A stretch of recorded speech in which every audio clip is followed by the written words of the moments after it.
আসসালামু আলাইকুম। আপনারা সবাই কেমন আছেন? আশা করি সবাই ভালো আছেন। আমিও আলহামদুলিল্লাহ অনেক ভালো আছি। দেখতেই পাচ্ছেন এখানে মুরগির মাংস যে ধোয়া হচ্ছে, এটার কারণ হচ্ছে বাসায় অনেকদিন ধরে পিকনিক হচ্ছে না।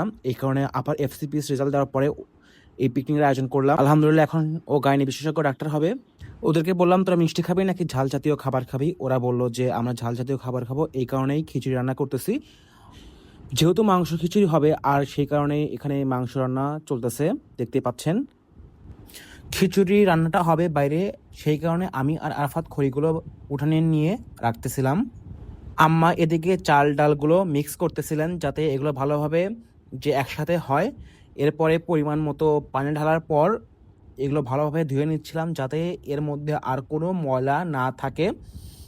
পাতিলে চাউল নেওয়ার পর পেঁয়াজ, মরিচ, রসুন, এরপর পরিমাণ মতো লবণ এবং বিভিন্ন ধরনের যে মশলা যেগুলো খিচুড়িতে ইউজ করা হয় সবইগুলো দেওয়া হচ্ছিল। আর আর খিচুড়ি রান্নার ক্ষেত্রে সরিষার তেলটাই ব্যবহার করছিলাম, যেগুলো আমরাই সাধারণত মিল থেকে ভাঙিয়ে নিয়ে আসি। আর আম্মা এগুলো ভালোভাবে মিক্স করতেছিল।